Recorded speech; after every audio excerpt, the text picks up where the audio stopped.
ندیم رضا کا سلام۔ بات ہے امریکہ اور چین کی۔ یہ دونوں ممالک کے درمیان جو بڑھتی ہوئی کشیدگی تھی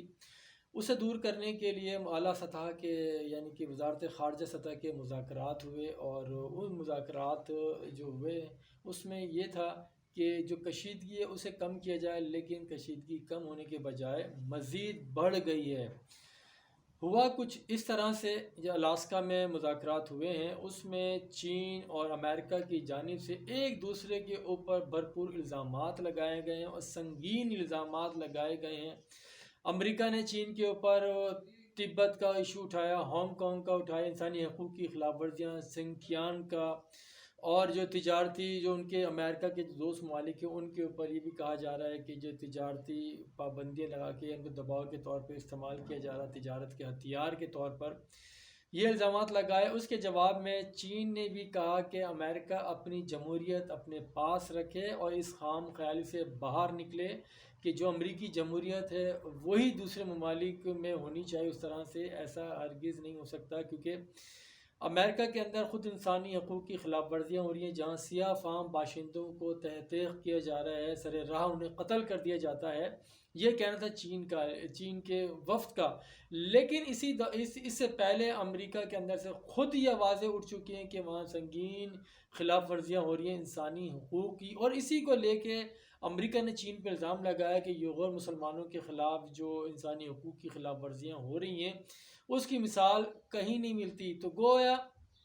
یہ دونوں ممالک ایک بار پھر سے آمنے سامنے آ چکے ہیں۔ تو خیال یہی ظاہر کیا جا رہا تھا کہ جو ٹرمپ انتظامیہ کے دور میں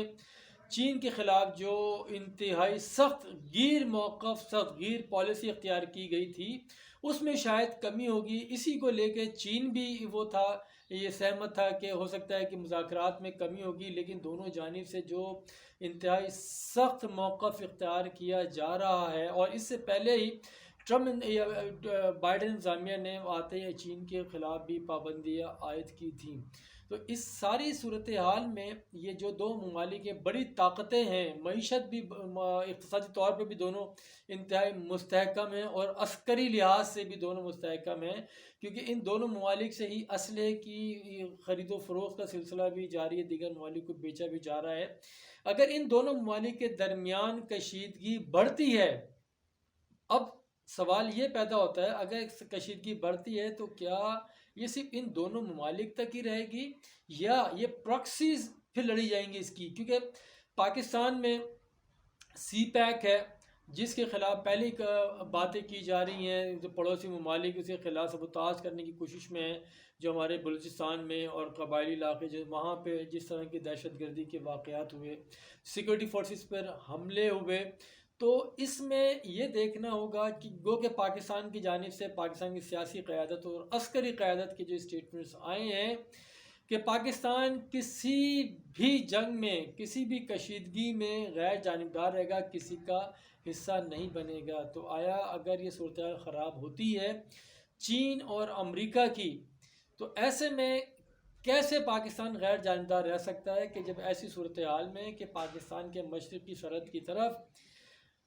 بھارت واقع ہے، جو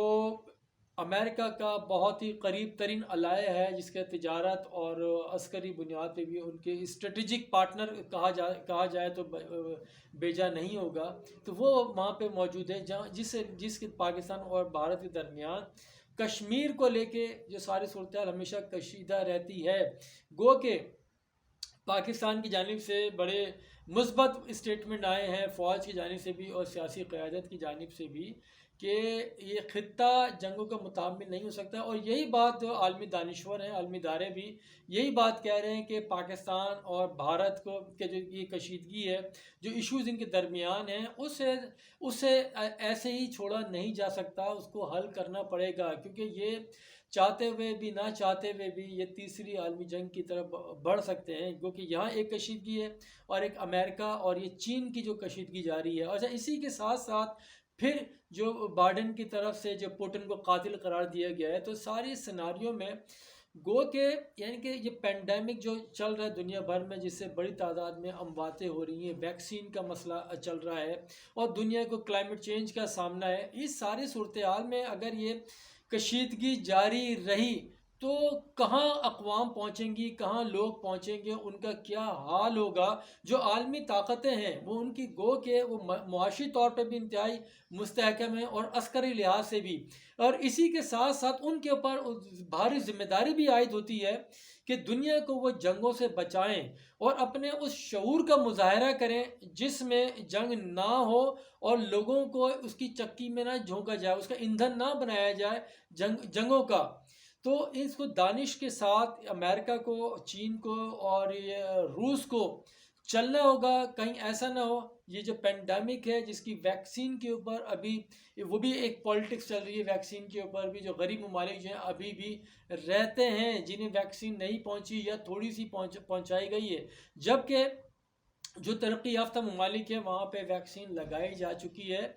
اس تمام تر صورتحال میں جو سب سے زیادہ ذمہ داری عائد ہوتی ہے امریکہ اور چین کے اوپر عائد ہوتی ہے، وہ جس طرح سے اپنی معیشتوں کو پھیلا رہے ہیں اور اپنی عسکری طاقتوں میں اضافہ کر رہے ہیں، اسی طرح سے وہ کیا کریں گے کہ جب ان کے دوست ممالک یا ان کی وجہ سے جو ممالک متاثر ہوں گے، کیا ان کی معیشت ان کے کام آ پائے گی، یا جو ان کی عسکری طاقت جس طرح بڑھا رہے ہیں وہ کام آ پائے گا۔ یہ تمام صورتحال، یہ تمام ترقی بے سود ثابت ہو جائے گی، اور یہی پینڈیمک نے ظاہر بھی کیا ہے، یہ ثابت بھی کر دیا ہے کہ جب تک اقوام عالم کو ساتھ لے کے نہیں چلیں گے ساری صورتحال وہ خراب سے خراب تر ہو جائے گی۔ اور ہمیں امید کی جانی چاہیے کہ جو امریکہ اور چین میں جو کشیدگی مزید اپنی تاریخ کی اب بلند ترین سطح پر پہنچ چکی ہے، ایسا نہ ہو کہ یہ پراکسیز دنیا کو تیسری جنگ کی طرف لے جائیں۔ یہی موقع ہے اور یہی وقت ہے اس پینڈیمک کے درمیان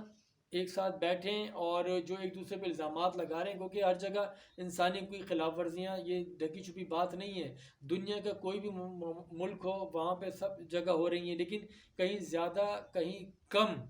اس کو لے کے اگر کشیدگی بڑھتی ہے تو یہ انتہائی سنگین، یہ خطے کے لیے، نہ صرف یہ کسی بھی خطے کے لیے، ایشیا کے لیے، پوری دنیا کے لیے یہ خطرناک ثابت ہو سکتی ہے۔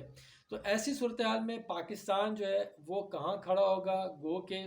عسکری قیادت اور ہماری جو سیاسی قوتیں ہیں، جو حکومت ہے، ان کا یہی کہنا ہے کہ ہم غیر جانبدار رہیں گے۔ تو کیا پاکستان